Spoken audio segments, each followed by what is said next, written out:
दोस्तों, मैं अमित कुमार आपका स्वागत करता हूं अपने इस नए वीडियो में। ये वीडियो थोड़ा तीखा होने वाला है, तो अच्छा लगे तो लाइक कीजिएगा, नहीं लगे तो डिसलाइक कर दीजिएगा, लेकिन चैनल को सब्सक्राइब करना मत भूलिएगा। चलिए वीडियो स्टार्ट करते हैं।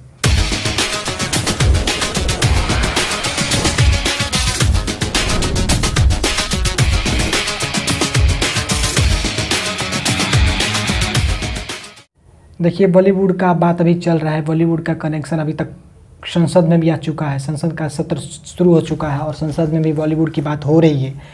और बॉलीवुड से कनेक्शन रखने वाले रवि किशन जी, जो भाजपा का भी सांसद है गोरखपुर से, उन्होंने बॉलीवुड की बात संसद में उठाई, उसका जिक्र किया। उन्होंने कहा कि बॉलीवुड माफियाओं के खिलाफ सख्त कार्रवाई होनी चाहिए। जो ड्रग्स का व्यापार कर रहे हैं, बॉलीवुड में जो ड्रग्स का धंधा कर रहे हैं, उनके खिलाफ कार्रवाई होनी चाहिए। सरकार को इस पर सख्त, जल्दी से जल्दी और कड़ा कदम लेना चाहिए। हम सब जानते हैं कि हमारे देश में ड्रग ट्रैफिकिंग, ड्रग एडिक्शन की समस्या बढ़ती जा रही है। हानिकारक दवाओं के सेवन के माध्यम से देश की युवा पीढ़ी को बर्बाद करने की साजिश रची जा रही है। मुझे दुख के साथ कहना पड़ रहा है कि इस साजिश में हमारे पड़ोसी मुल्कों का हाथ है। प्रतिवर्ष चीन और पाकिस्तान के रास्ते देश में भारी मात्रा में नशे की दवाइयों की तस्करी होती है, मंगाई जाती है, पंजाब के रास्ते, नेपाल के रास्ते। और नशे की दवाइयां हमारी फिल्म इंडस्ट्री में भी इसके एडिक्शन करवा दी। अरे सुनो यार, हमारी वो एडिक्शन, आज हमारी सरकार ने कई लोगों को पकड़े जा रहे हैं। NCB is doing very good work. But महोदय, दुख की बात है कि इस प्रकार की गतिविधियां हमारी इंडस्ट्री के द्वारा भी, जहां पे एक स्टारों को देखा जाता है, उनको रोल मॉडल माना जाता है, तो मैं आपके माध्यम से केंद्र सरकार से आग्रह करता हूं, अपनी सरकार से, जो हिसाब से आज हम लोग एकदम इनको चारों तरफ पकड़ रहे हैं, तो ये सख्त कार्रवाई की जाए, दोषियों को जल्द पकड़ा जाए, उन्हें उचित सजा दी जाए, तथा पड़ोसी देशों की जो साजिश है युवा पीढ़ी को बर्बाद करने की, उस पर रोक लगाई जाए। महोदय, धन्यवाद। चाहिए, लेकिन तुरंत संसद में बैठी जया बच्चन इसका विरोध करती हैं और कहती हैं कि वैसे लोग जो जिस थाली में खाते हैं उसी थाली में छेद करते हैं। और उन्हें जिस बॉलीवुड ने उन्हें इज्जत दिया, शोहरत दिया, पैसा दिया और आज इस मुकाम तक पहुंचा दिया कि वह किसी शहर के, किसी ज़िले के एमपी कहलाने लायक हैं, तो आज बॉलीवुड की बेइज्जती कर रहे हैं। सर, मेरा कहना ये है, entertainment industry in our country which provides direct employment every day to 5 lakh people and indirect employment to 5 million people. At a time when the financial situation is in a depressing state and employment is at the worst level, in order to divert the attention of the people, we are being used to be flogged by the social media and the government's non-support.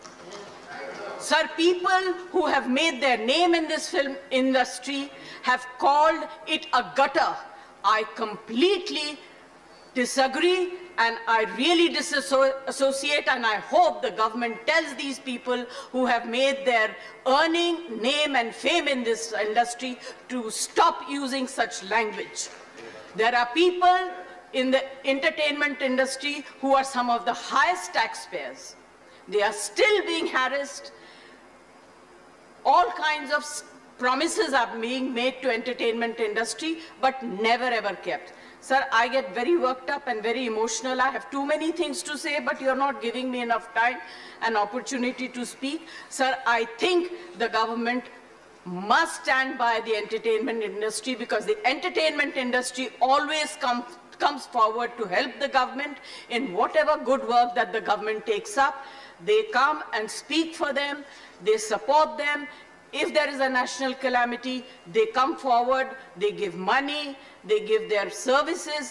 I think that it is very, very important that the government must support this industry and not kill it just because there are few people. You cannot tarnish the image of the entire industry. Right. This industry brings international name and recognition also, apart from the political people. I was really embarrassed and ashamed that yesterday one of our members in the Lok Sabha spoke, who is from the industry, against, I'm not taking a name, against the film industry. It's a shame. जिस थाली में खाते हैं उसमें छेद करते हैं, गलत बात है. I need the protection, the industry needs the protection and support of the government. इसमें बेइज्जती वाली क्या बात है जया बच्चन जी से हम कहना चाहते हैं, और हम फुल सपोर्ट करते हैं रवि किशन जी की बातों का कि उन्होंने सरकार से ऐसी मांग की कि ड्रग्स के खिलाफ सरकार कार्रवाई करे और बॉलीवुड को साफ करे, जो उसमें कचड़े भर चुके हैं उसका सफाया करे और फिर बॉलीवुड को पुनः पहले जैसा कर दे. हम भी जानते हैं कि जो इंडिया वाले हैं या मुंबई वाले हैं, असल जो प्योर इंडियन है, देशभक्त हैं, वो कभी नहीं चाहेंगे कि हमारे देश से बॉलीवुड का नामो निशान ख़त्म हो जाए. हमारे देश से मुंबई का मतलब हमारे देश में मुंबई जो है उसकी बेइज्जती हो, हमारे देश का नाम बदनाम हो. लेकिन यह जो बाहरी है, ISI के एजेंट है जो उनसे जुड़े हुए हैं, वही बॉलीवुड को ख़त्म करना चाहते हैं, वही बॉलीवुड को बदनाम करने पर तुले हुए हैं, वही मुंबई को बदनाम कर रहे हैं. शिवसेना इस बात को नहीं समझ रही और इसके मतलब ड्रग्स के खिलाफ, ड्रग्स माफियाओं के खिलाफ एक सांसद होने के नाते, बीजेपी के मतलब नेता होने के नाते उन्होंने सवाल उठाई थे. इसमें गलत कहाँ कहा उन्होंने? हम सब उनकी मतलब उनका ये करते हैं, सपोर्ट करते हैं कि बॉलीवुड में होना चाहिए, लेकिन जया बच्चन पुनः उसका विरोध करती हैं. और विरोध करने पर भी कुछ बॉलीवुड के ऐसे चमचे हैं, कुछ बॉलीवुड के ऐसे लोग हैं जिनका कनेक्शन हो सकता है कि ड्रग्स माफियाओं से हो या ISI से हो, तभी तो जया बच्चन के फेवर में, सपोर्ट में उतर गए कि नहीं, जया बच्चन जी ने जो कहा वो सही है. बीजेपी के सांसद जो हैं रवि किशन, वो गलत बोल रहे हैं. वैसे बीजेपी के जो सांसद रवि किशन जी हैं उनका भी कनेक्शन बॉलीवुड से रहा है, उन्होंने अपनी इज्जत शोहरत बॉलीवुड से लिए, लेकिन सबसे ज़्यादा इज्जत शोहरत और नाम उनको फेम मिला है तो भोजपुरी फिल्मों से मिला है. भोजपुरी फिल्मों में उन्होंने ज़्यादा समय बिताया है, जौनपुर के रहने वाले हैं. लेकिन भोजपुरी फिल्मों में ऐसा नहीं है जो अभी बॉलीवुड में ऐसा चल रहा है. ठीक है, जया बच्चन को शायद अपनी औकात और हैसियत नहीं मालूम हो, उनको याद देना पड़ता है कि उन्होंने भूल गई कि मुंबई की सड़कों पर किस तरह से वह ददर की ठोकरें खाया करती थी. वह तो सदी के महानायक कहे जाने वाले अमिताभ बच्चन की देन है, जिन्होंने इनका हाथ थामा और फटाक से भक्कन से निकाल दिए. ठीक है, तो बात अभी अमिताभ बच्चन जी की चल रही है, तो अमिताभ बच्चन और उनके बच्चन परिवार का तो अब मतलब चिट्ठा खोलना ही पड़ेगा. अगर खान परिवार को देख लीजिए, बच्चन परिवार को देख लीजिए, या कपूर परिवार को देख लीजिए, कोई भी परिवार हो, भट्ट परिवार को देख लीजिए, कोई भी परिवार हो जिसको हम बॉलीवुड का इज्जत शोहरत मानते हैं, जो बॉलीवुड में जिनकी मतलब नाम है, जो समझते हैं कि बॉलीवुड की इज्जत है, प्रतिष्ठा है, वहीं बॉलीवुड की इज्जत प्रतिष्ठा को मिट्टी में मिला रहे हैं, वहीं बॉलीवुड के इज्जत और प्रतिष्ठा को धो रहे हैं, वहीं बदनाम करने पे तुले हैं हमारे देश को, हमारे देश के बॉलीवुड को, मनोरंजन क्षेत्र को. हो सकता है इनका कनेक्शन ISI से हो सकता है, क्या है, पाकिस्तान बॉलीवुड को चला रहा है. कंगना रनौत ने जो खुलासा किया वो सच है, लेकिन शिवसेना इस बात को नहीं समझ रही है. अमिताभ बच्चन की बात आती है तो अमिताभ बच्चन अपने आप को हिंदू कहते हैं. हिंदू कहिए, चलिए कोई बात नहीं, हिंदू है तो हिंदू कहना बुरी बात नहीं है. फिर भी जब हिंदू के फेवर में कोई काम होता है, हिंदू के फेवर में सरकार कोई काम करती है, तो उसके समर्थन में जिस तरह आप धक्का धक बेमतलब का ट्वीट करते रहते हैं अपने ट्विटर अकाउंट से, वैसे ही जब हिंदुओं के फेवर में, हिंदुस्तान के फेवर में कोई काम होता है, तब भी आपके ट्वीट से निकलना चाहिए अकाउंट. और पता नहीं देखिए, अभी इस बात को बाद में बोलेंगे. अभी बात यह है कि जब सुशांत सिंह राजपूत की मौत हुई, उस समय अमिताभ बच्चन की ट्विटर अकाउंट से एक भी ट्वीट नहीं आया. आखिर सुशांत सिंह राजपूत आपके परिवार का इंसान था, आपके फिल्म इंडस्ट्री का वो भी बंदा था, तो आपके फिल्म इंडस्ट्री या आपके परिवार का कोई निकलता है तो या मरता है तो आपको कुछ ना कुछ थोड़ा भी दुख होना चाहिए. अगर आपको दुख होता है तो अपने ट्विटर अकाउंट से, अपने ट्वीट से एक मैसेज जरूर करती होते. जैसे आपको कोरोना हो जाने के बाद भी, नानावती अस्पताल में भर्ती हो जाने के बाद भी, जिस पर्सन को कोरोना हुआ है धकाधक उसके ट्विटर अकाउंट से ट्वीट निकल रहा है अपने प्रशंसकों के लिए और नानावती अस्पताल के समर्थन में. लेकिन जब सुशांत सिंह राजपूत मर जाता है तो उसके खिलाफ भी नहीं, उसके समर्थन में भी आपके ट्विटर अकाउंट से एक भी ट्वीट नहीं निकलता है. या फिर जब मोदी जी राम मंदिर का न्यू अयोध्या में रखते हैं, राम मंदिर बनना स्टार्ट होता है, तो आप अपने आप को तो हिंदू कहते हैं रियल लाइफ में, लेकिन रियल लाइफ में जब राम मंदिर बनता है तो आपके ट्विटर अकाउंट से एक भी ट्वीट नहीं निकलता है. हो सकता है आपका ट्विटर अकाउंट उस समय हैक कर दिया गया हो.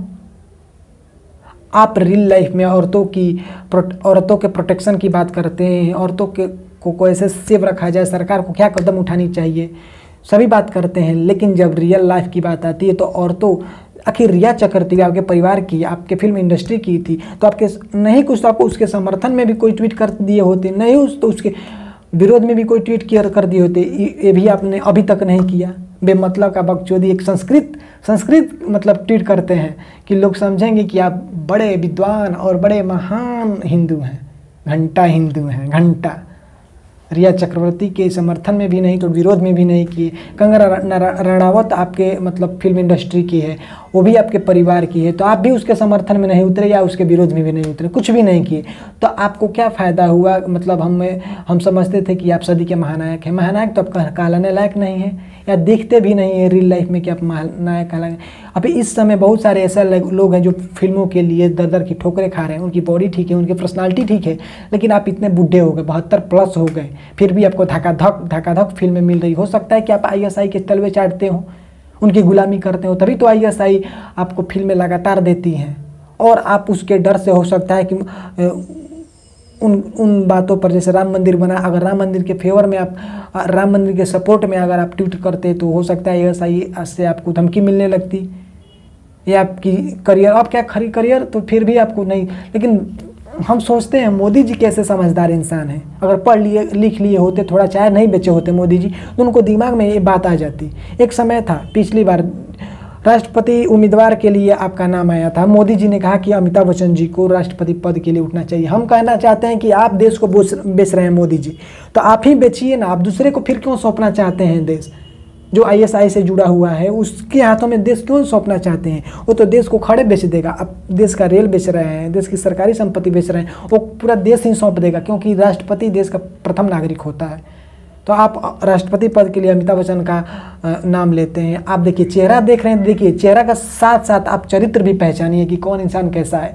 अमिताभ बच्चन चेहरे से तो हैं, ठीक हैं, लेकिन चरित्र उनका ISI से मिलता जुलता है, ठीक है। तो आप राष्ट्रपति पद के लिए दोबारा कभी भी अमिताभ बच्चन का नाम नहीं लेंगे। मोदी जी, आप देश बेच रहे हैं, देश की संपत्ति बेच रहे हैं, आप बेचिए, आप उससे कोई मतलब नहीं है। लेकिन अब दोबारा अमिताभ बच्चन जी का नाम नहीं आना चाहिए राष्ट्रपति पद के लिए, क्योंकि ये ISI के एजेंट हैं। और जैसी बात उनकी पत्नी साहिबा कर रही हैं, उससे तो कन्फर्म हो गया। और जिस तरह बॉलीवुड के समर्थन में लोग उतरे हैं बॉलीवुड वाले, और नहीं चाहते हैं कि ड्रग्स का खुलासा हो, तो यह तो फेमस, यह तो मतलब पूरी तरह क्लियर हो गया कि बॉलीवुड में चल रहे हैं माफियाओं का गैंग, ISI का एजेंट।